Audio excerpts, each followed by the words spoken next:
سيدنا محمد كما صليت على إبراهيم وعلى آل إبراهيم في العالمين إنك حميد مجيد.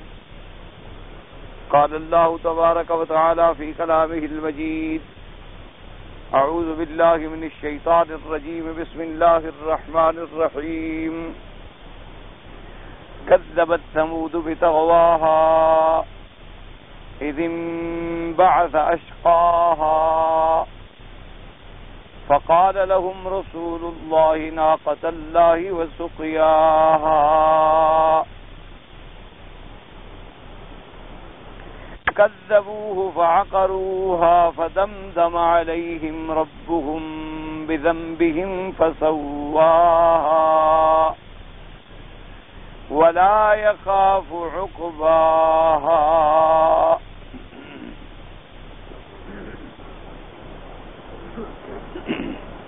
اللہ تبارک و تعالی نے کلام مقدس کی ان آیات مبارکہ میں جو سورۃ الشمس کی آیات ہیں ذکر فرمایا ہے اختصار کے ساتھ قوم سمود کے بارے میں.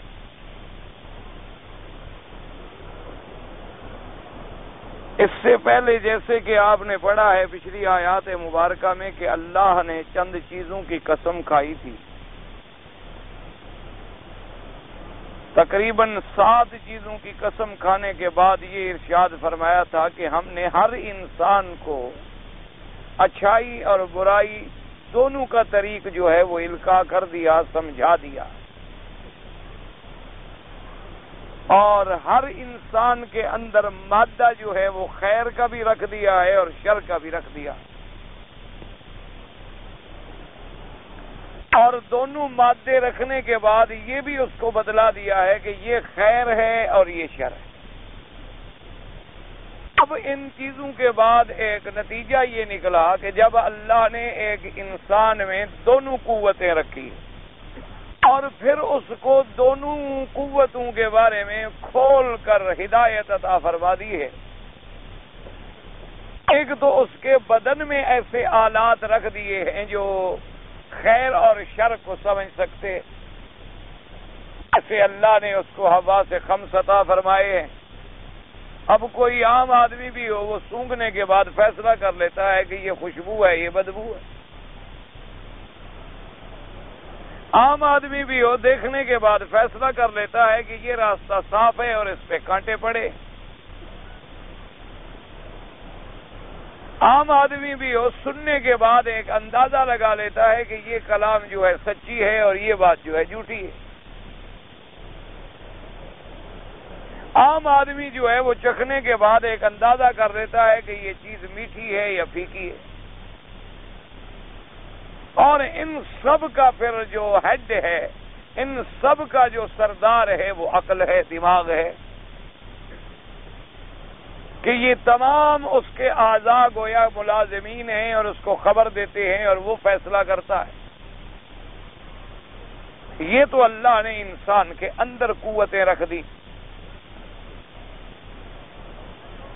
اسی طرح پھر انسان میں قوہ شہوانیہ بھی رکھ دی ہے. کیا معنی؟ اسے پیاس بھی لگتی ہے، اسے بھوک بھی لگتی ہے، اسے عورت کی خواہش بھی ہوتی ہے. یہ قوت شہوانیہ کہلاتی.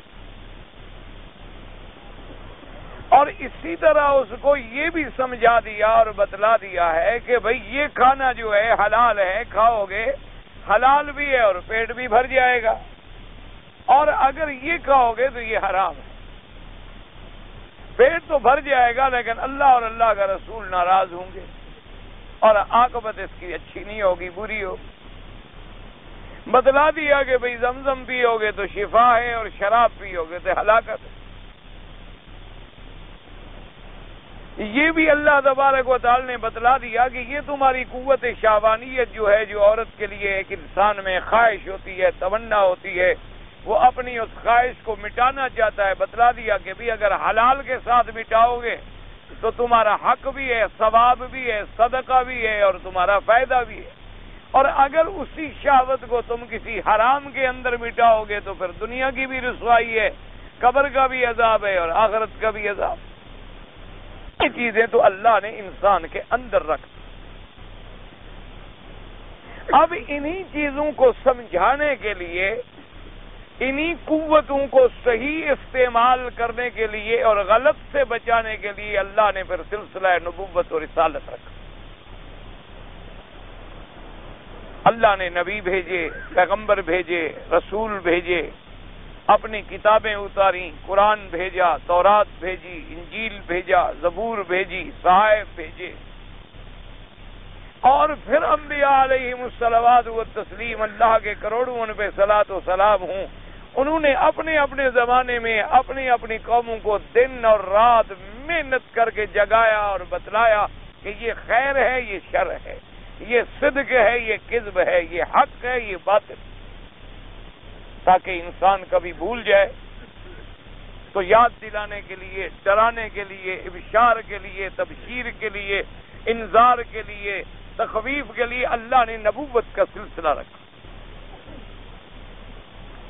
حضور صلی اللہ علیہ وسلم کو چونکہ اللہ نے خاتم الانبیاء بنایا کہ آپ کے بعد نبی کوئی نہیں، تو آپ کے بعد پھر اللہ نے آپ کی امت میں علماء کا سلسلہ رکھ دیا.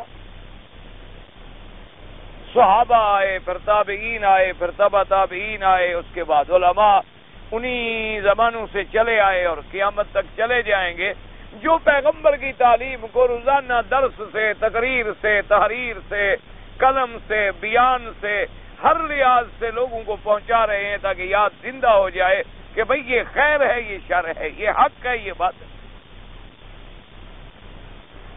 سارا کارخانہ قدرت جو چلا آ رہا ہے اس میں ذرا غور کر لیں اور سوچ لیں.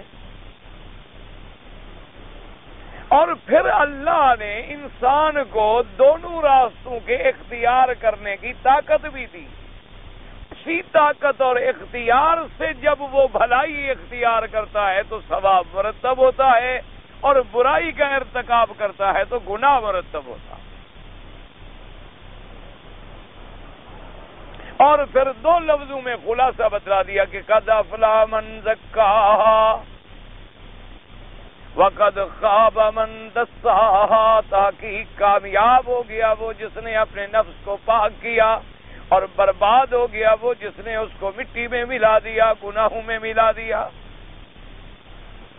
اور بتلا دیا کہ کامیابی کا راستہ کیا ہے، کہ اپنے نفس کو پاک کریں اور اللہ کی اطاعت اور اللہ کے رسول کی اطاعت اختیار کریں. اور ہلاکت کا راستہ کیا ہے کہ اللہ اور اللہ کے رسول کی اطاعت کو نعوذ باللہ مٹی میں ملا دیا اور تباہی، ہلاکت اختیار کر. یہ خلاصہ بھی بتا دیا. اب اگلی آیات کو سمجھیں. اب اللہ نے پھر بطور نمونہ ایک واقعہ ذکر فرمایا کہ بھی پہلی قوموں پہ نظر ڈال لیں کہ قوم سمود نے کیا کیا. قوم سمود نے بجائے اس کے کہ اپنے پاک پیغمبر حضرت صالح علیہ السلام پر ایمان لے آتے، اتباع کرتے، خیر کا راستہ اپناتے، شر سے بچ جاتے تو فلاح پا جاتے، لیکن انہوں نے کیا کیا؟ پیغمبر کی تکذیب کی، اللہ کے احکام سے اعراض کیا، اللہ کے فرمان کا انکار کیا. نتیجہ کیا نکلا کہ اللہ نے ان پہ اپنا عذاب ڈالا. تو اللہ نے یہ سارے قوموں کے جو واقعات ہیں وہ ہمارے لیے عبرت کا نمونہ ہے کہ بھی قوم نوح علیہ السلام پہ نظر ڈالو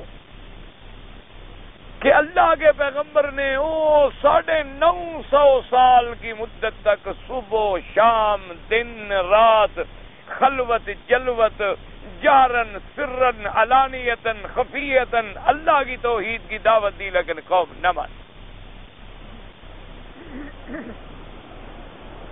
اور اللہ کے پیغمبر کا انکار کیا اور شرک پہ جم گئے، نعوذ باللہ، کفر پہ جم گئے اور نوح علیہ السلام کی دعوت کا انکار کر دیا.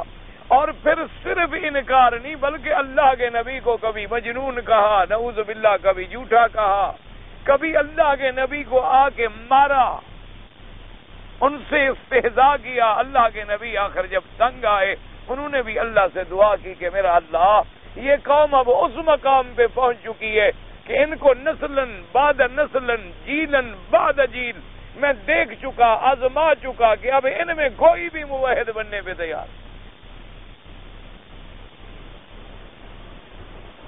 اگر آپ ان کو بڑھائیں گے، آپ ان کو اور زندہ رکھیں گے، یہ کفر میں ہی بڑھیں گے۔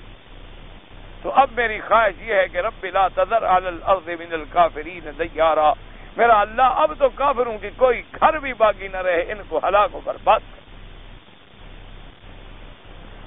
نتیجہ کیا نکلا کہ کافر ہلاک ہوئے۔ اسی طرح قوم عاد پہ نظر ڈالیں، قوم ثمود پہ نظر ڈالیں، قوم شعیب پہ نظر ڈالیں، قوم فرعون پہ نظر ڈالیں، قوم موسیٰ علیہ السلام پہ نظر ڈالیں، قریش مکہ پہ نظر ڈالیں کہ جن جن لوگوں نے حضور کی اتباع کر لی وہی کامران ہوئے، اور جن جن لوگوں نے تکذیب کی وہی خوار و ہلاک و برباد ہوئے۔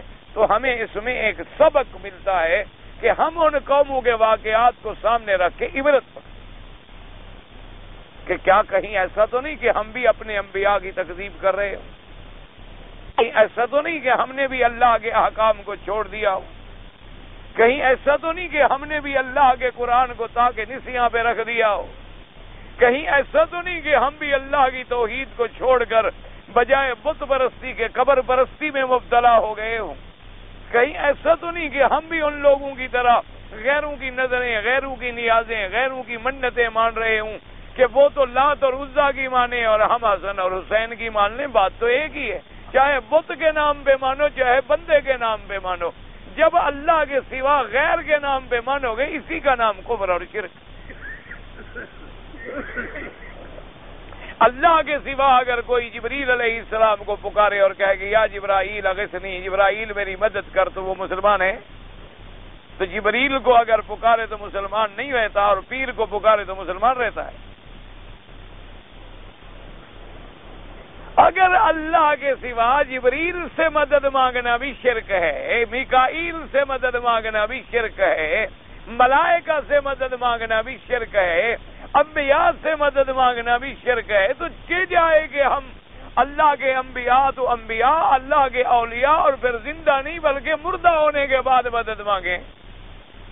اسی طرح پھر دیکھ لیں کہ قرآن نے باقی جو احکام دیے، کیا نماز کا حکم دیا، زکوٰۃ کا حکم دیا، اس پر ہم کتنے عامل ہیں، کتنے پرسنٹ لوگ ہیں ہمارے جو نمازی ہیں، کتنے فیصد لوگ ہیں جو نمازی ہیں، صحیح معنوں میں نماز پڑھتے ہیں، کتنے فیصد لوگ ہیں جو صحیح معنوں میں زکوٰۃ کو ادا کرتے ہیں، کتنے فیصد لوگ ہیں جو اللہ کا حج ادا کرتے ہیں۔ آپ کا کیا خیال ہے کہ اگر 10-12 لاکھ آدمی آ جائے تو کوئی بڑی بات ہوتی ہے؟ دنیا میں کتنا مسلمان ہے اس وقت؟ تقریباً 1 ارب سے بھی زیادہ مسلمان ہے دنیا میں اس وقت۔ 1 ارب میں سے اگر 10 لاکھ آدمی آئے تو کیا فیصد بنے گا؟ خود حساب لگا لیں۔ کوئی 1% بھی مشکل سے بنے گا، 1.5% بھی نہیں بنے گا۔ یہ ہمارا حج کا عالم ہے۔ اسی طرح رمضان المبارک کے روزے فرض ہیں، اس میں آپ اندازہ لگا لیں کتنی پرسنٹ ہے مسلمانوں میں جو روزہ رکھتے ہیں۔ یعنی بعض تو شہر، علاقے، ضلع کے ضلع ایسے ہوتے ہیں جہاں یہ محسوس ہی نہیں ہوتا کہ یہاں رمضان آیا بھی ہوا ہے کہ نہیں آیا ہوا، یعنی پتہ ہی نہیں چلتا کہ یہاں کوئی رمضان شریف بھی کوئی ہوتا ہے، مہینہ ہوتا ہے، کوئی روزہ ہوتا ہے۔ یہ نہیں کہ کوئی بستی، بڑے بڑے ضلع کے ضلع، پورے ضلع میں جائے بازاریں کھلی ہوئی ہیں، ہوٹل کھلے ہوئے ہیں، لوگ سگریٹیں ہاتھ میں ڈالے ہوئے ہیں، ایک سگریٹ والا سگریٹ پی رہا ہے، پان والا پان سے شغل کر رہا ہے، اور اسی طریقے سے گالی گلوچ، جھوٹ، غیبت سب چل رہے۔ تو اس لیے اللہ تبارک و تعالیٰ بطور نمونہ ایک واقعہ مبارک سابقہ امت کا ذکر کرتا۔ فرمایا کذبت ثمود بتغواہا، فرمایا جھٹلایا قوم ثمود نے اپنی سرکشی کی وجہ سے، تغوا طغیان، تغا یاد رکھیں معنی کیا ہوتا ہے؟ تجاوز عن الحد، جب کوئی چیز اپنے حد سے نکل جائے اس کو کہتی ہیں تغا۔ آپ کہتے ہیں نا جی دریا میں طغیانی آئی ہوئی ہے، یہ ہمارے ہاں اردو میں بھی لفظ استعمال ہوتا ہے کہ جی آج کل دریا میں بڑی طغیانی ہے۔ یعنی کیا معنی؟ دریا کا پانی جب اپنے کناروں سے باہر نکل رہا ہو، جب اپنے حدود سے باہر نکل رہا ہو تو اس کو ہم بھی اردو میں طغیانی میں استعمال کرتے ہیں. تو جب انسان اپنے حدود انسانیت سے، اپنے حدود عبودیت سے، اپنے حدود مملوک و مخلوق سے باہر نکل کے اللہ کی نافرمانی پہ آ جائے، اسے بھی کہا جاتا ہے کہ اس نے سرکشی اختیار. جیسے کہ قرآن پاک نے فرمایا حضرت موسیٰ علیہ السلام اذهب الى فرعون انه طغى، اللہ نے فرمایا کہ آپ جائیں فرعون کی طرف، تحقیق وہ سرکش ہو گیا. اسی طرح آتا ہے قرآن پاک نے کہ لما طغى الماء، جب پانی حد سے نکل گیا قوم نوح علیہ السلام کے زمانے میں تو طغى، اور اسی طرح طغیان، اسی طرح تغوا، یہ معنی ہوتا ہے حدود سے نکل جانا، اپنے حد سے تجاوز کر جانا. کذبت ثمود بطغواہا اذ انبعث اشقاہا، جب انہوں نے کھڑا کیا، تیار کیا اپنے بدبخت کو. اصل واقعہ یہ ہے جو سورۃ الاعراف میں تقریباً آپ پڑھ چکے ہیں، اس کو مختصراً میں دہرا دیتا ہوں تاکہ کچھ بات سمجھنے میں آسانی ہو جائے کہ حضرت صالح علیہ السلام کو قوم سمود کی طرف پیغمبر بنا کے بھیجا گیا. آپ نے جب اپنی قوم کو دعوت دی توحید کی تو قوم اڑ گئی. انہوں نے کہا کہ جی ہم اپنے باپ دادے کو دین کو کیسے چھوڑ دیں، اور ہمیشہ یاد رکھیں کہ مشرکوں کے پاس اللہ کے سوا غیر اللہ کے پجاریوں کے پاس ما سوا اس کے کوئی دلیل نہیں ہوتی کہ جی ہمارا باپ دادا یہ کام کرتا آیا ہے، کیا وہ سارے غلط تھے؟ اور کوئی دلیل نہیں ہوتی، نہ دلیل عقل سے ہوتی ہے نہ دلیل نقل سے ہوتی ہے. کیوں جھوٹے کے پاس کیا دلیل ہوتی ہے؟ جھوٹے کے پاس تو صرف ایک اپنے آپ کو بچانے کے لیے ایک ہی بات ہوتی ہے، تقلید اعمیٰ، اندھی تقلید کی. جی میں نے ایسے دیکھا ہے، میرے باپ ایسا کرتا تھا، میرا دادا ایسے کرتا تھا، اور ہماری ساری قوم ایسے کرتی تھی. آج جناب آپ کوئی نئے آدمی آ گئے ہیں، اور بے عین ہی یہی عالم ہے آج ہمارے مسلمانوں کا. اللہ ہدایت دے کہ جب آدمی ان کو جا کے بتلائے کہ بھائی یہ 11ویں کرنا بدعت ہے اور اس کرنا بدعت ہے، کہتے ہیں دیکھو جی عجیب آدمی ہے، پتہ نہیں کوئی نیا مولوی ہے کہاں سے مکہ شریف گیا ہوگا، کوئی وہابیوں کا مثالہ لگ گیا اس کو بھی. ہمارا باپ کرتا تھا، دادا کرتا تھا، نانے کرتے تھے، دادی دادا کرتے تھے، اور 11ویں نہ کریں ہمارے بچے مر جائیں. یہ آ گیا بڑا ہمیں 11ویں سے روکنے والا، کہتا جی اور اس نہ کرو. اور بھائی ہمارے باپ دادا، اور جناب دیکھو 100 سال پہلے فلاں بزرگ گزرائے اس کا لوگ عرض کرتے تھے. یہ تو بڑے پرانے وقت سے چلی آ رہی ہیں باتیں، کوئی ہم نے نیا طریقہ تھوڑا اختیار کیا. نئے تو تم ہو کہ کہتے ہو کہ ان چیزوں کو چھوڑ دو.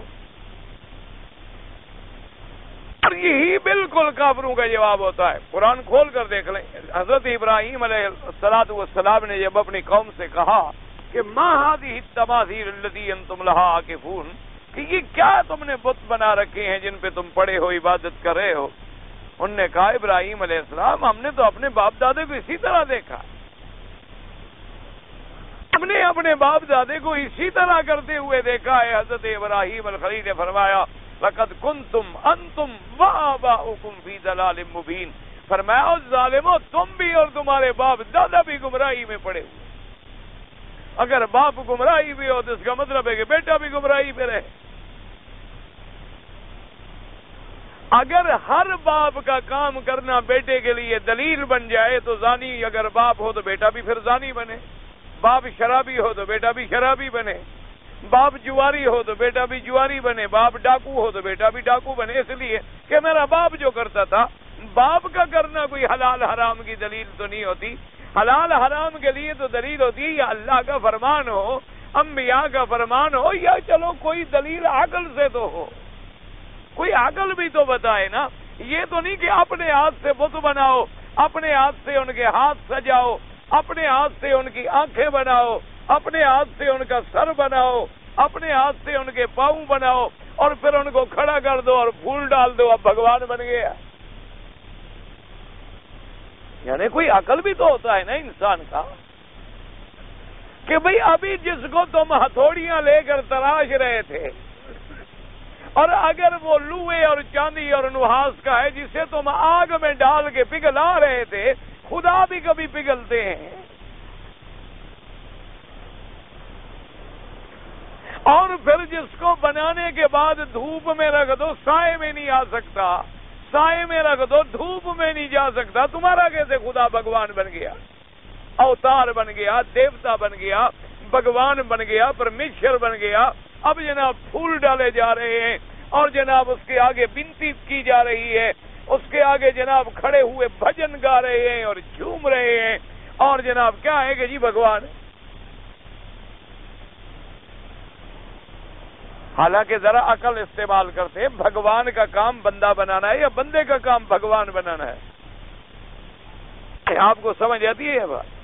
یعنی اپنے ہاتھوں سے بنائیں تو وہ بھگوان بن جاتا ہے۔ مسلمان تو ایسا نہیں کرتے، بھلا کوئی مسلمان ایسا کرتا ہے؟ نہیں کرتا ہے نا۔ الحمدللہ، شکر ہے اللہ، دعا کرو ایسا نہ کرتے ہوں۔ ہمارے ہاں جو پیر کا، ولی کا، بزرگ کا جنازہ ہوتا ہے، اس کو غسل کون دیتا ہے؟ فرشتے آتے ہیں کہ تم دیتے ہو؟ اس کو کفن کون خرید کر کے لاتا ہے؟ تم۔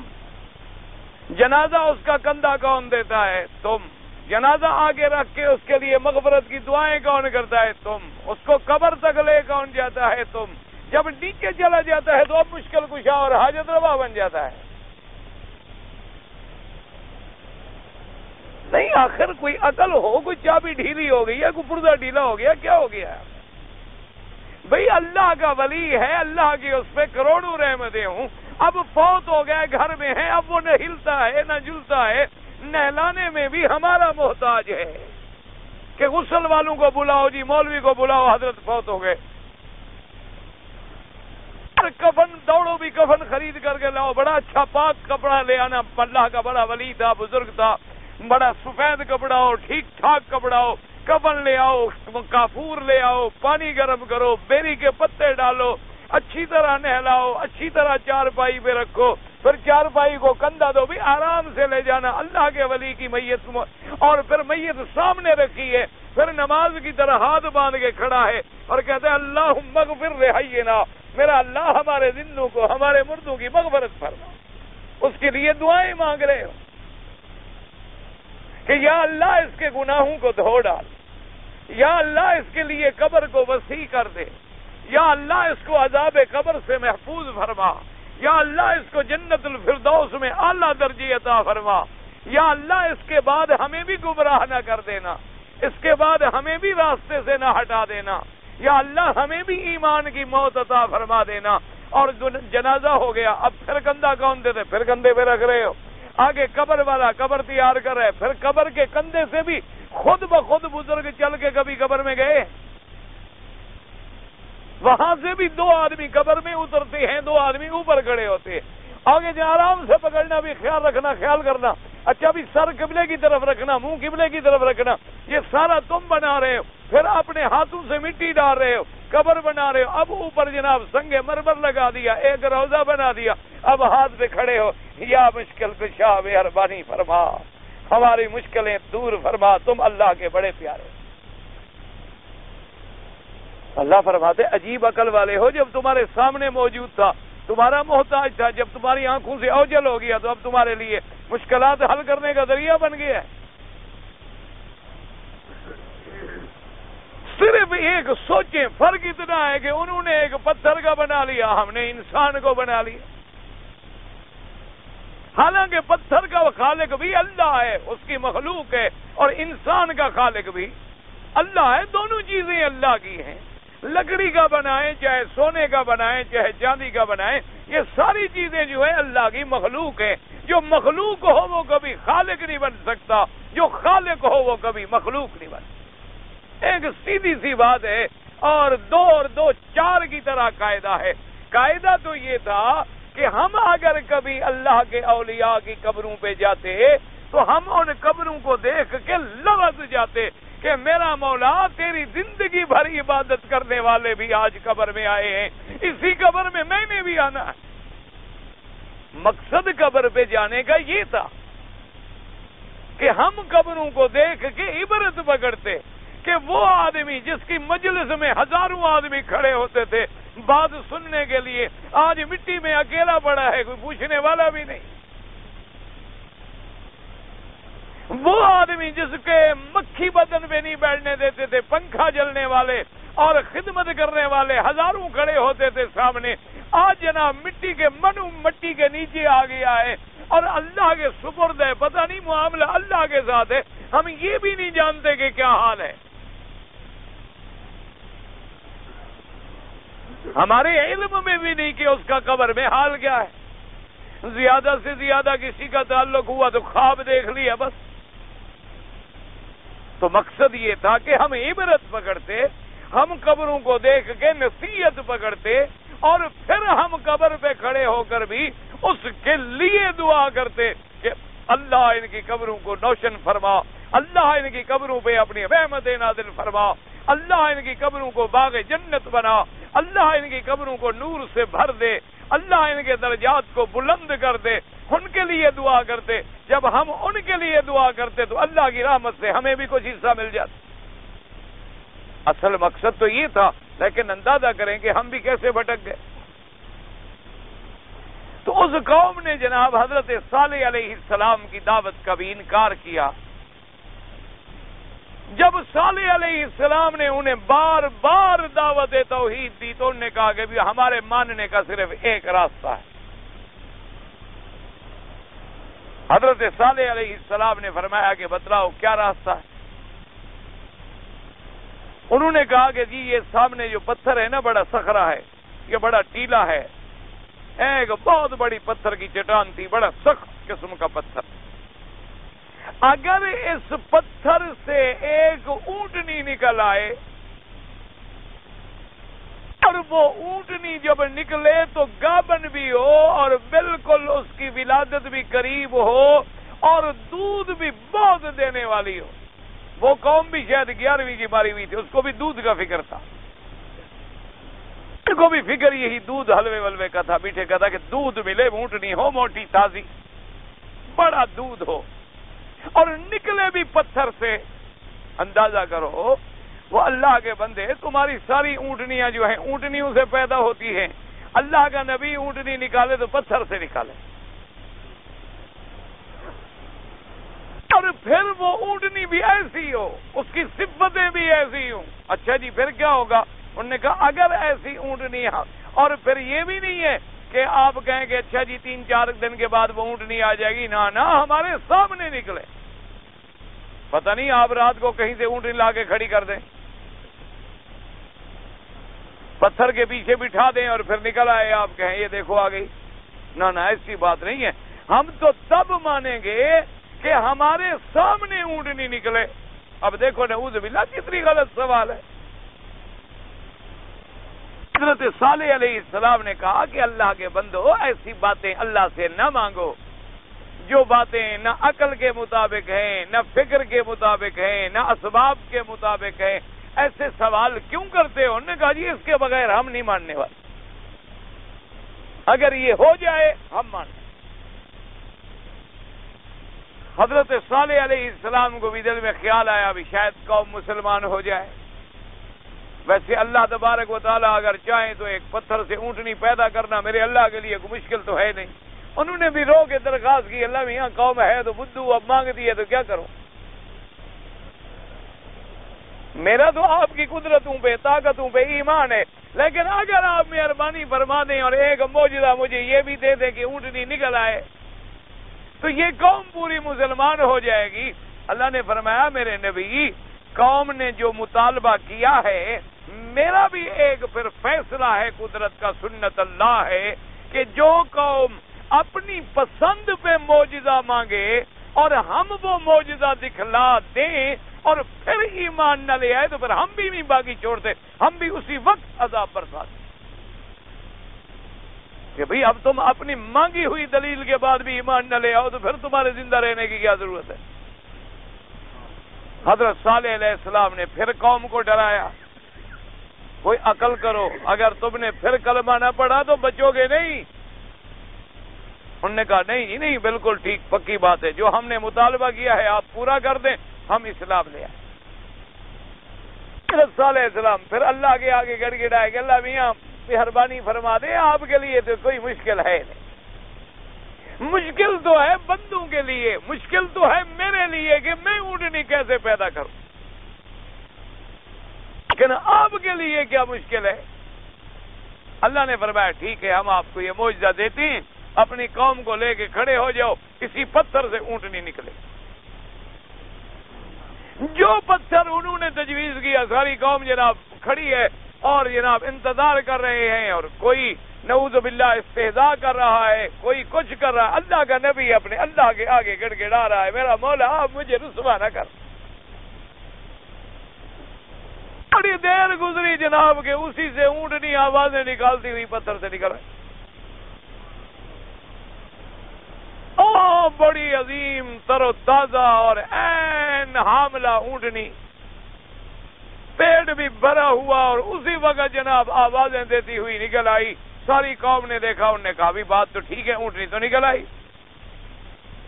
حضرت صالح علیہ السلام نے فرمایا کہ دیکھو خیال رکھنا، آپ ایک تو اونٹنی کے بارے میں خیال رکھنا ہے، اور دوسرا میرے اللہ کا حکم یہ ہے کہ تم نے اونٹنی مانگی ہے، خود تم نے خود تمنا کی ہے، اب جو تمہارے حوض ہیں، پانی کی چشمے ہیں، ایک دن پانی سارا اونٹنی پیے گی، تم دودھ پینا، اور دوسرے دن تم پانی پینا اونٹنی، اور اب تو اونٹنی سامنے آ گئی ہے، اب کلمہ پڑھو، اب تو ایمان لے آؤ۔ انہوں نے کہا جی ابھی بھی ہمیں شک ہے، یہ جادو کی اونٹنی نہ ہو، اونٹنی تو ہے، اونٹنی تو ہے، پتھر سے بھی نکل آئی ہے، لیکن جادو والے بھی ایسے کرتے ہیں، ایسے ہاتھ کھولیں تو پیسے نکل آتے ہیں، اور کبھی یوں کرتے ہیں تو جناب کوئی اور بلائیں نکل آتی ہیں، اور یہ پتہ نہیں ایسا کوئی اونٹنی والی، یہ بھی کوئی جادو کی اونٹنی ہو، یا ہماری آنکھوں کو دھوکہ ہو رہا ہو، اس لیے ہمیں کچھ دن تو ذرا دیکھنے دیں کہ واقعی اونٹنی ہے، دودھ بھی دیتی ہے، ابھی اس کا بچہ بھی پیدا ہوگا۔ حضرت نے فرمایا ٹھیک ہے دیکھو۔ چند دن گزرے، اونٹنی کا بچہ پیدا ہو گیا، اونٹنی نے دودھ دینا شروع کیا، اور اتنا دودھ کہ جناب ساری قوم کو دودھ پورا ہو جائے۔ مسلمانوں ہمارا ایمان ہے، اللہ چاہے تو ایک اونٹنی کا دودھ پوری قوم کو پورا ہو جائے، اور اللہ نہ چاہے تو تیرے سارے جانوروں کے اونٹ دودھ خشک کر دے، ایک قطرہ بھی نہ نکلے۔ مشکل یہ ہے، مصیبت یہ ہے کہ ہم ترقی ڈھونڈ رہے ہیں خدا کی نافرمانی میں، کہ جی خبردار بچے بند کرو، بچے پیدا نہ کرو، منصوبہ بندی کرو، ایک بیٹا نعمت ہے، ایک بیٹی رحمت ہے، زیادہ اولاد زحمت ہے۔ کفر نے جو سبق پڑھایا ہے ہم اسی پہ کھڑے جی، وہ کہتے ہیں جی وہ جو ملک منصوبہ بندی نہیں کرتے وہ برباد ہو جائیں گے، تمہاری آمدنی گندم کی ابھی اتنی ہوتی ہے کہ تم باہر سے خرید رہے ہو، اور جب 5 سال کے بعد تمہارے کھانے والے اور 20,000 نکل آئے، تم کہاں سے پوری کرو گے؟ تو اس کا طریقہ کیا ہے کہ اگر گندم کم ہو جائے تو بندے کم کرو، اور زیادہ کم ہو جائے تو 2-4 لاکھ مار ڈالو، اور زیادہ کم ہو جائے تو سارے بوڑھے مار ڈالو، اور زیادہ کم ہو جائے تو جتنی بوڑھی آئے نا ان کو مار ڈالو۔ تو ایسا کیوں نہ کریں کہ ایک کافر کو مار ڈالیں جو اللہ کے قرآن کے خلاف حکم بناتا ہو، اور اس کے فیصلے کو ہم یقین کر لیں کہ وَلَوْ أَنَّ أَهْلَ الْقُرَىٰ آمَنُوا وَاتَّقَوْا لَفَتَحْنَا عَلَيْهِمْ بَرَكَاتٍ مِّنَ السَّمَاءِ وَالْأَرْضِ۔ اللہ نے فرمایا میرا بدنی بستی والوں کو سمجھا دو کہ اگر تم مجھ سے ڈرنا شروع کر لو، ایمان لے آؤ اور برے کام چھوڑ دو، میں زمینوں اور آسمانوں کو حکم دے دوں گا کہ اپنے خزانے تمہارے لیے نکال دیں۔ جس ایک قلعے ہے گندم سے اگر تمہیں آج 20 من کی پیداوار آتی، اللہ حکم دے دے اسی کو 100 من بنا دے، اس کے لیے مشکل ہے؟ تو پھر بچے مارنے کی کیا ضرورت ہے؟ گندم زیادہ پیدا کرو، پاگلو، یہ نہیں کہ بچے مار ڈالو۔ یہ بھی کوئی طریقہ ہے کہ اگر کسی آدمی کو نوکری نہ ملے تو شام کو روز جا کر ایک بچہ مار ڈالے؟ کہ مجھے چونکہ آج نوکری تو ملتی نہیں، تنخواہ ملے گی نہیں، لہذا بچے کم ہوتے چلے جائیں تو بہتر ہے ان سے تو جان پہلے چھوٹ جائے۔ یہ بھی کوئی دنیا میں عقل والا فیصلہ ہے، اور ہر مسلمان ملک میں یہ لعنت موجود ہے۔ نام کیا ہے؟ منصوبہ بندی۔ اپنا منصوبہ پیدا بنا نہیں سکے آج تک، آئندہ لوگوں کا بنا رہے ہیں۔ اب جناب اونٹنی آ گئی، دودھ پینے لگے، جب چند دن گزرے قوم آ گئی حضرت صالح علیہ السلام کے پاس، کہنے لگے جی بات یہ ہے ہم بڑے تنگ آ گئے۔ بھئی کیوں تنگ آ گئے؟ انہوں نے کہا جی ایک دن سارا دن دودھ پینا پڑتا ہے، پانی ملتا ہی نہیں، سارا پانی اونٹنی پی جاتی ہے۔ جب اللہ کی ناراضگی آتی ہے نا پھر قوم کو دودھ بھی برا لگتا ہے، اللہ کی نعمتیں بھی پھر بری لگتی ہیں۔ آدمی کھاتا بھی ہے اللہ کی نعمتیں اور شکر کرنے کے بجائے الٹا اللہ کی ناشکری اور تکذیب کرتا کہ نہیں۔ اب یہاں جو آتے ہیں ہمارے بھائی، جب آتے ہیں ماشاءاللہ تو ایسے معلوم ہوتا ہے کہ فرشتے جناب حرم میں آ رہے ہیں اور طواف میں لگے ہوئے ہیں اور نفلیں پڑھ رہے ہیں، اور جس دن نوکری ملتی ہے طواف تو اسی دن ختم، اور جب نوکری میں تنخواہ کا کچھ اضافہ ہو جائے پھر حرم کی نماز اس دن ختم۔ جب چند پیسے بنا لیتے ہیں اور گھر میں بھی کچھ بھجوا دیتے ہیں اور پیچھے بھی کوئی ایک آدھا پلاٹ بن جاتا ہے، باقی نمازیں بھی ختم۔ یہ بھی اللہ کا شکر ادا کرنے والی قوم ہے نا ماشاءاللہ۔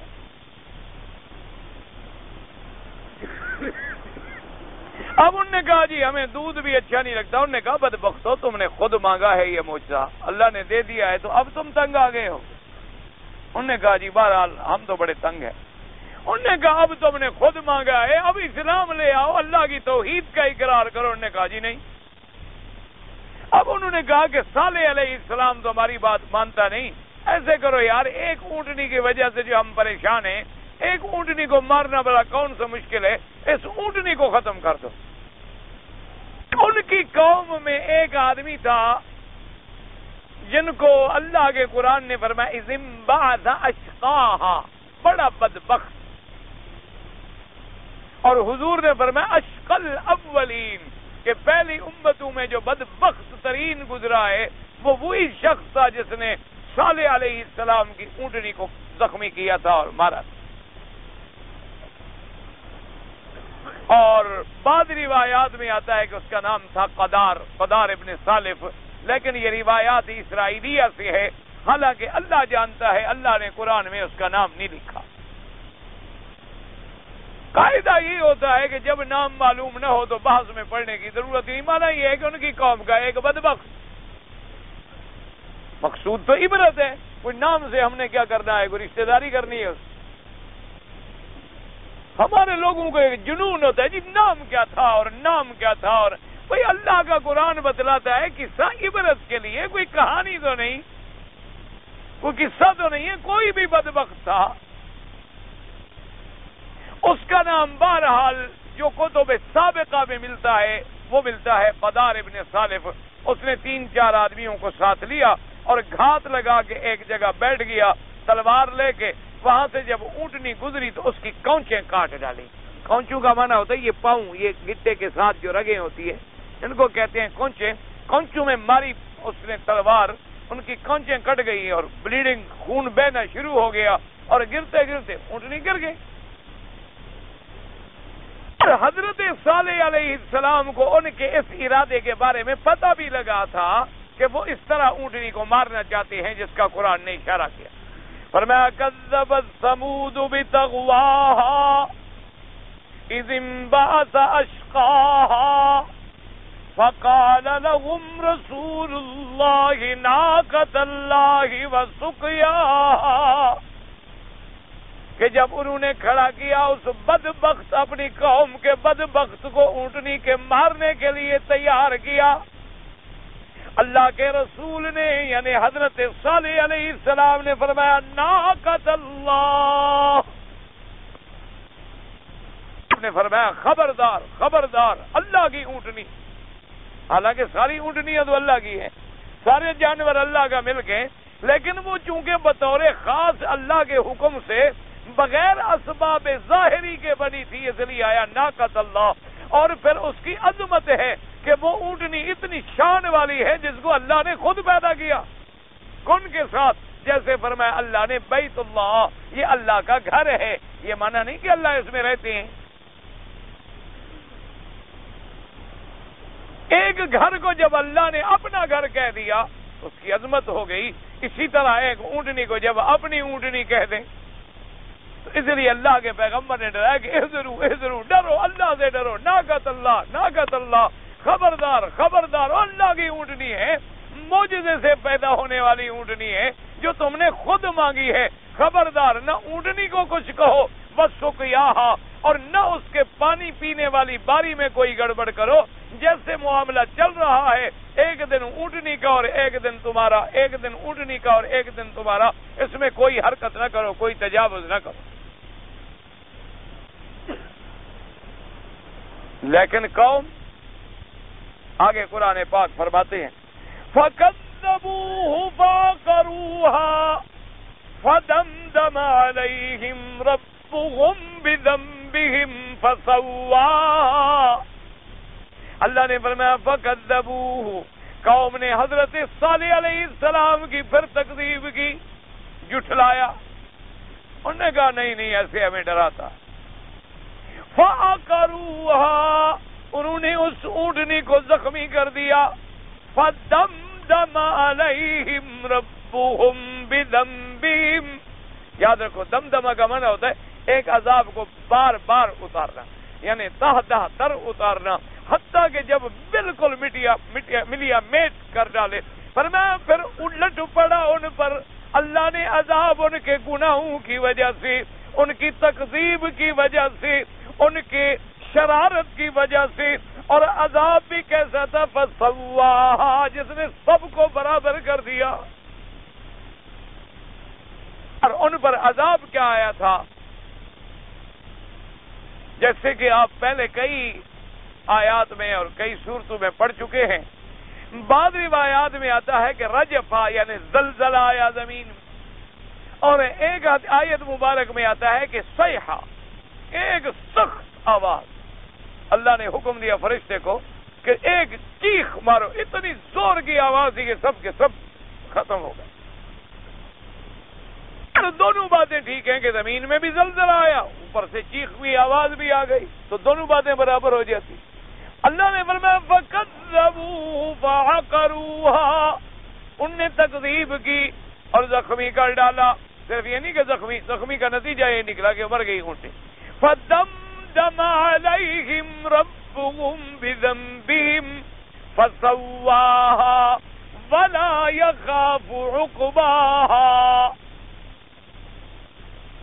حضرت صالح علیہ السلام نے انہیں کہا کہ اے قوم، جب انہیں زخمی کیا اور اونٹنی بیچاری زخمی پڑی ہے اور آوازیں نکال رہی ہے اور مر رہی ہے بیچاری، اللہ کے نبی رو رہے ہیں اور قوم کو ڈرایا کہ اے میری قوم، تم نے زیادتی کر ڈالی ہے، اب تم ایسا کرو، انتظار کرو، 3 دن میں اللہ کا عذاب تم پہ ٹوٹنے والا،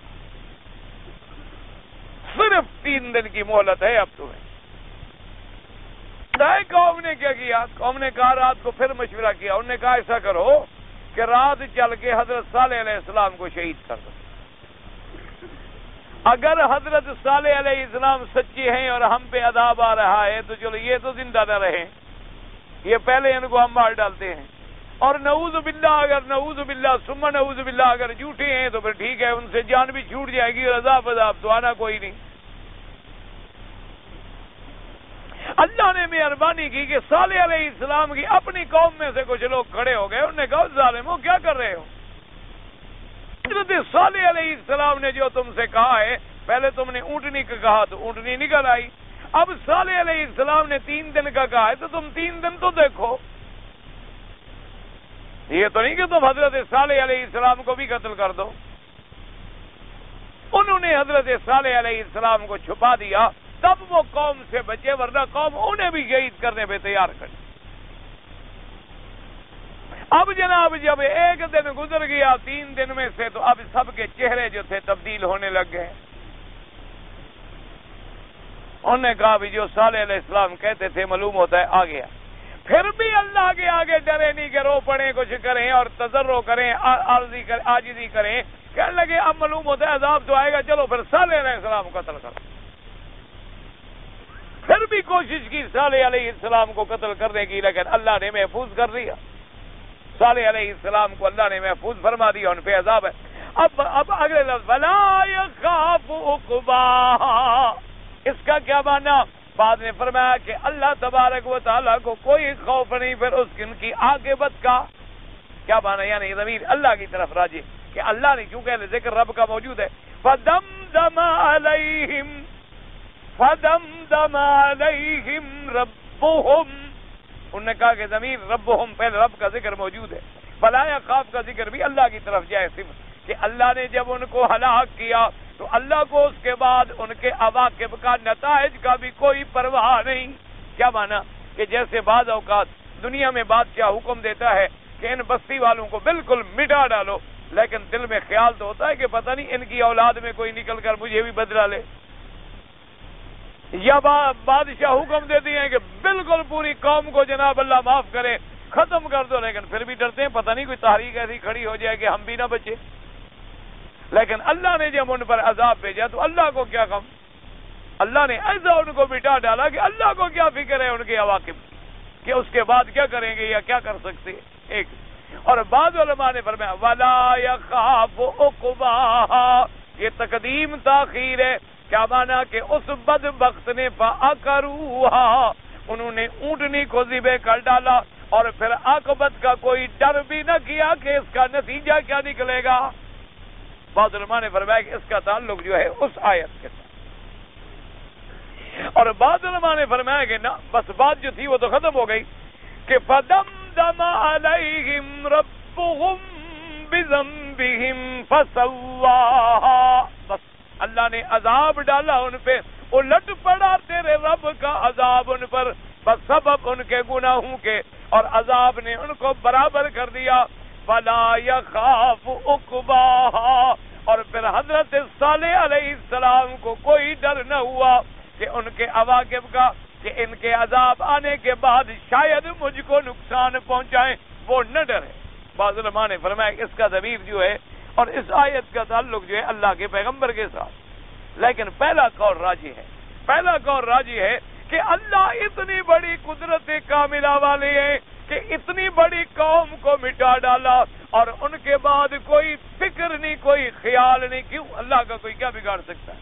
ورنہ دنیا میں کتنا طاقتور بادشاہ ہو، اگر کسی قوم کی قوم کو مٹا ڈالے تو کوئی نہ کوئی غم تو ہوتا ہے، کوئی نہ کوئی فکر تو ہوتا ہے کہ پتہ نہیں جی ہم نے جو کیا ہے اس کا کیا نتیجہ نکلے گا، ہمیں یہ کارروائی جو ہے یعنی راست بھی آئے گی یا نہیں آئے گی، یا کبھی ہمارے خلاف یہ بات الٹ پڑے، یا اور دوسرے علاقے والے لوگ کھڑے ہو جائیں گے دیکھو جی ان کو مار ڈالا، کبھی ہمیں بھی نہ مار ڈالے۔ لیکن اللہ کو کیا فکر ہے؟ اللہ تبارک و تعالیٰ کو کیا کمی ہے؟ اللہ تبارک و تعالیٰ کی تو شان ہی یہ ہے کہ انما امرہ اذا اراد شیئا ان یقول له کن فیکون، جب وہ کسی بات کا ارادہ فرمائے انہوں نے تو حکم دینا ہے، ہو جا بس ہو گیا۔ تو اب اس واقعے سے ہمیں سبق کیا ملا کہ تم بھی قوم سمود کی طرح اپنے نبی کی تکذیب نہ کرو، تم بھی قوم سمود کی طرح اپنے نبی کا جو سب سے بڑا معجزہ قرآن ہے اس کا انکار نہ کرو۔ اس کا معجزہ تو ایک اونٹنی تھی، ایک وقت میں آیا اور ختم ہو گیا، اور تمہارے نبی کا معجزہ تو قیامت تک کے لیے زندہ ہے۔ تمہارے نبی کا معجزہ تو قرآن ہے اور قرآن قیامت تک کے لیے باقی ہے۔ کہیں ایسا نہ ہو کہ جیسے انہوں نے معجزہ مانگ کے انکار کیا تم قرآن کا اعراض کر بیٹھو۔ نتیجہ ان کا کیا نکلا تھا؟ فَدَمْدَمَ عَلَيْهِمْ رَبُّهُمْ بِذَنبِهِمْ فَسَوَّاهَا، کہیں پھر تمہیں تمہارے گناہوں کی وجہ سے اللہ کا عذاب تم پر بھی نہ الٹ پڑے۔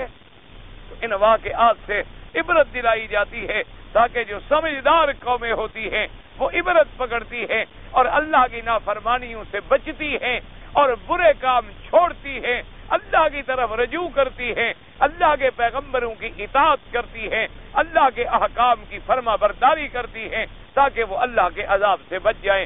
اللہ آپ کو بھی اور مجھے بھی اور ہر مسلمان کو اپنے عذاب سے بچائے اور اپنی رحمت نصیب فرمائے۔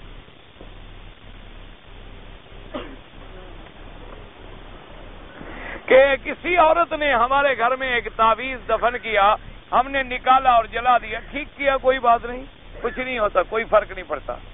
اللہ کے بندے، یہ صرف ضعیف الاعتقادی ہے۔ جب اللہ کی توحید پر عقیدہ نہ ہو نا، کبھی آدمی پھر تعویذوں کا سہارا لیتا ہے، کبھی منتروں کا سہارا لیتا ہے، کبھی جنتروں کا سہارا لیتا ہے۔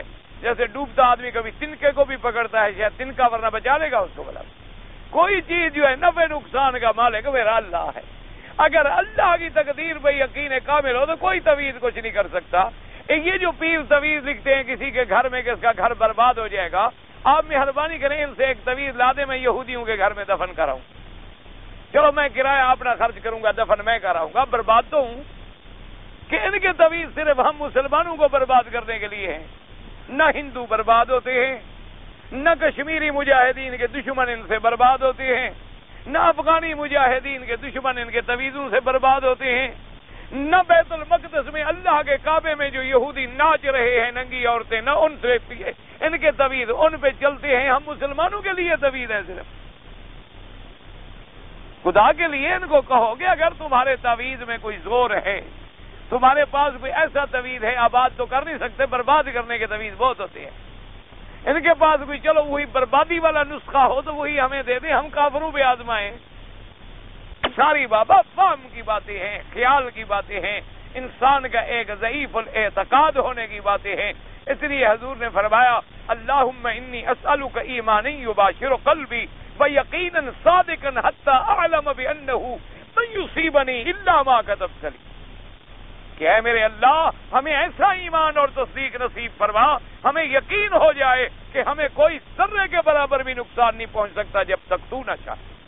قل لن یصیبنا الا ما کتب اللہ لنا هو مولانا، اللہ نے فرمایا کہہ دے میرا مدنی تمہیں کوئی چیز نہیں پہنچ سکتی ذرے کے برابر بھی جب تک ہم نہ چاہیں۔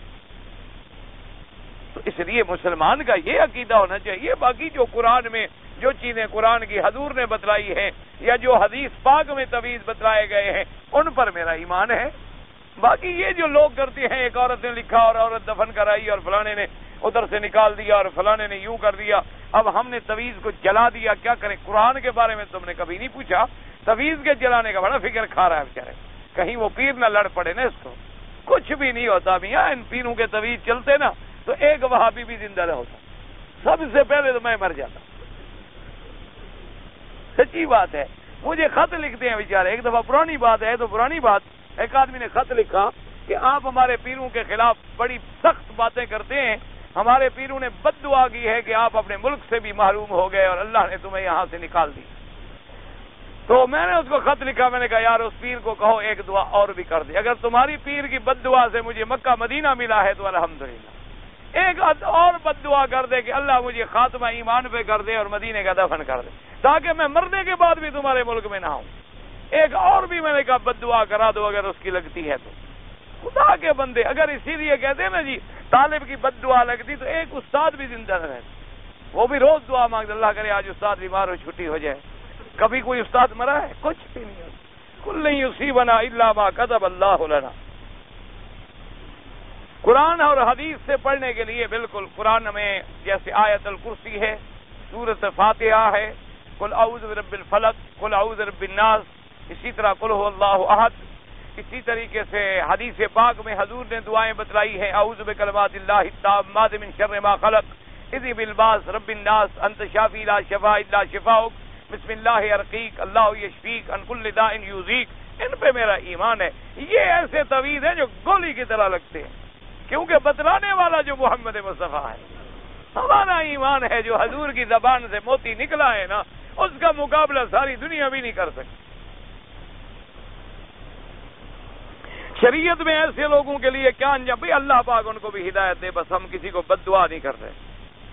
میری بیوی اور 10 سال کی بچی تھی، وہ طواف کیا، صفا مروہ دوڑے، بال کٹانا جو تھا بھول گیا، دوسرے دن سائی کے بعد احرام کھول دیا، بیوی سے جمع بھی کر لیا، ماشاءاللہ جمع کرنا بھی نہیں بھولے تم، لیکن بال کاٹنا بھول گئے۔ ہاں اللہ کی مہربانی ہے، کیا کرے اس قوم کا بھی، مولوی مکی کیا کر سکتا ہے آپ بتائیں۔ بہرحال بچی کا تو کوئی جرم نہیں، وہ چھوٹی تھی، 10 سال کی بچی، بالغ نہیں ہوگی انشاءاللہ۔ آپ مہربانی کر کے بیوی کے بال بھی کاٹیں اور ایک بکری بطور دم بھی ادا کریں۔ جی احرام کی حالت میں اگر تصویر نکالی جائے تو جائز ہے، تصویر ویسے حرام ہے، پھر احرام میں نکالو گے، ماشاءاللہ سبحان اللہ، یعنی جرم کرے تو احرام باندھ کے کرے، انا للہ اور تصویر نکالنے والے پر بھی لعنت ہے اور نکلانے والے پر بھی لعنت ہے، تم لعنت بھی لینا چاہتے ہو اور احرام باندھ کے لینا چاہتے ہو، ماشاءاللہ انا للہ و انا الیہ راجعون۔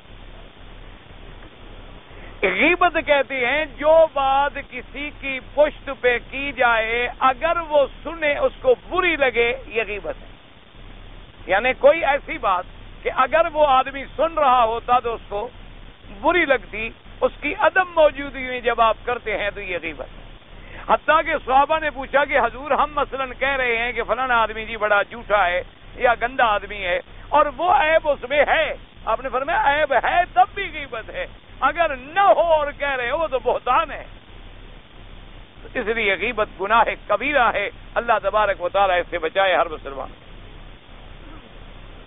ایک انسان اپنے ہونے والی بیوی کے لیے عمرہ کرے، ابھی ہوئی نہیں عمرے کا تمہیں پہلے شوق ہو گیا، تم پہلے اپنے عمرے شمرے کرو، خیر مانگو، بیوی بنے تو صحیح، جب بیوی بن جائے گی اس کو پھر خود عمرہ کرا دینا انشاءاللہ، پھر اس کے بھی بال نہ کاٹنا، ہاں مسئلہ یاد رکھنا۔ تہجد کی پہلی رکعت میں سورۃ واقعہ پڑھتا ہوں، دوسری رکعت میں جتنا پڑھتا ہوں پتہ نہیں کیا ہے، ٹھیک ہے بہرحال ٹھیک پڑھتے ہو کوئی بات نہیں، پہلے یعنی سورۃ الواقعہ پڑھتے ہو، پھر دوسری رکعت میں کوئی اور سورت جتنی ہو سکتی ہے کوئی بات نہیں، پہلی رکعت ہمیشہ بڑی ہوتی ہے، دوسری اس سے کم ہوتی ہے، بہرحال کوئی ایسی بات۔ سونے کا دانت اگر لگایا جائے بالکل ٹھیک ہے، کوئی منع نہیں۔ میں بیٹھے بیٹھے 10 منٹ کے لیے سو گیا تو میرا وضو ٹوٹ گیا، دیکھو نا ایسے بیٹھے ہیں، سو گیا وضو نہیں ٹوٹتا، اگر ٹیک لگا کے بیٹھا ہوا سو جائے تو پھر ٹوٹ جاتا، کیونکہ پھر بدن ڈھیلا ہو جاتا، ایسے جب بیٹھے ہو تو بدن اتنا ڈھیلا نہیں ہوتا، اس لیے بیٹھے بیٹھے اونگ آ جائے، بیٹھے بیٹھے آدمی کو سو گیا تو وضو نہیں ٹوٹتا۔ وضو تب ٹوٹتا ہے کہ جب کوئی ریح خارج ہو، ہوا خارج ہو، یہ بھی نہیں کہ مثلاً آپ نے کوئی پیٹ میں ایسے گڑگڑ ہو، اس سے بھی وضو نہیں ٹوٹتا، جب تک کہ تمہیں ہوا محسوس نہ ہو یا کوئی نکلے آواز تو آواز سنی نہ جائے، اس لیے پھر وضو ٹوٹتا ہے۔ دعا کسی کے واسطے سے نہیں، سیدھی اللہ سے مانگا کریں، جیسے اللہ کے نبی نے مانگی ہے، ربنا آتنا فی الدنیا حسنہ وفی الآخرۃ حسنہ۔ داڑھی کا جو خط بنواتے ہیں کوئی بات نہیں، ٹھیک ہے۔ التحیات پڑھتے ہوئے امام کا وضو ٹوٹ جائے تو کیا کرے؟ بہرحال اور احمد فرماتے ہیں کہ اگر التحیات یعنی تشہد پڑھ چکا تھا، کچھ حصہ باقی تھا تو نماز ہو جائے گی، اور باقی ائمہ کے نزدیک وہ کہتے ہیں کہ نہیں، نماز کو پھر لوٹانا ہوگا، وہی وضو ٹوٹ جائے تو وہی بات ہے۔ مقتدی کا آخر التحیات میں پہنچ گیا تھا تو کوئی نہیں، نماز ہو جاتی۔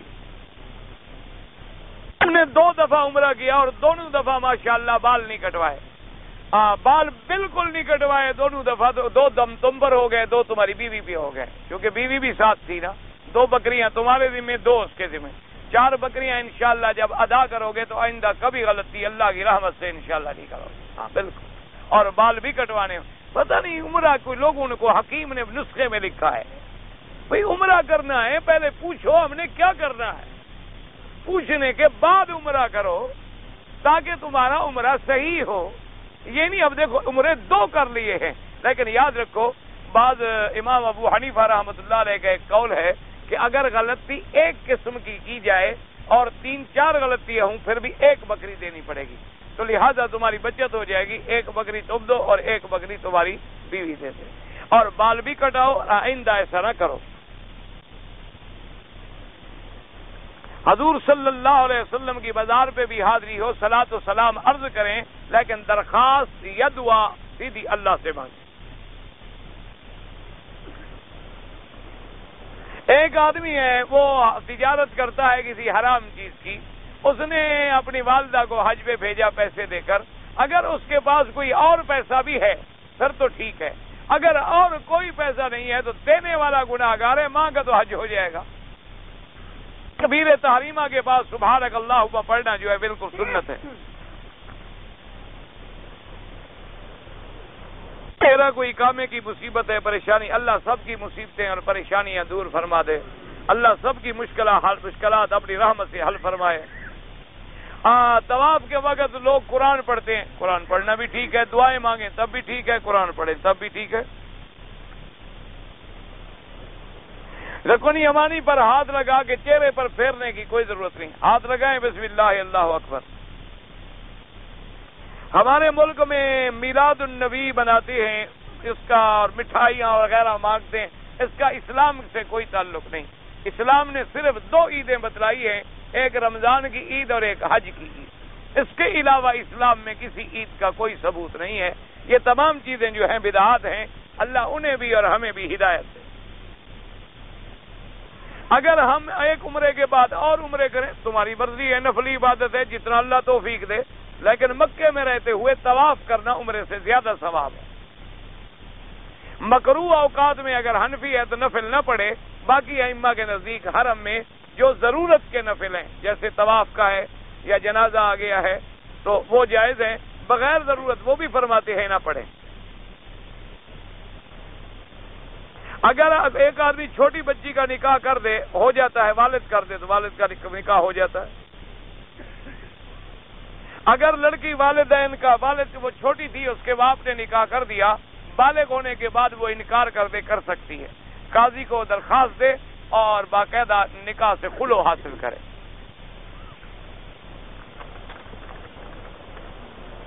میں نے امام صاحب کے ساتھ نماز پڑھی، میری ایک رکعت باقی تھی، امام نے جب سلام پھیرا تو میں نے بھی سلام پھیر دیا، پھر مجھے یاد آیا تو میں کھڑے ہو کے رکعت پوری کر لی، کوئی بات ٹھیک ہو گئی نماز۔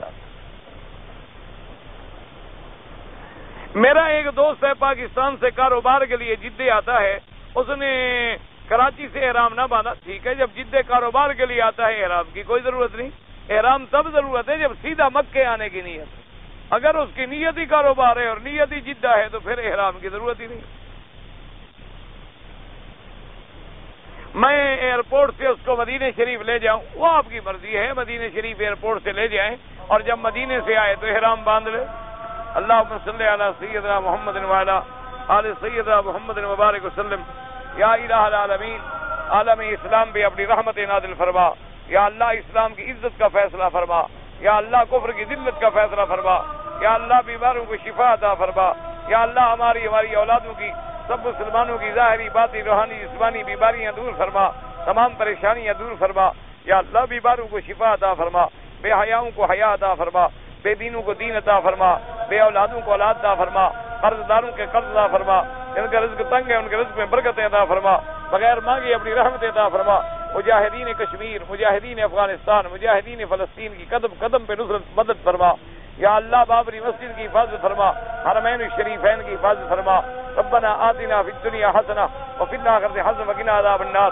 صلی اللہ تعالی علی خیر خلقہ سیدنا محمد وعلی آلہ وصحبہ اجمعین برحمتک یا ارحم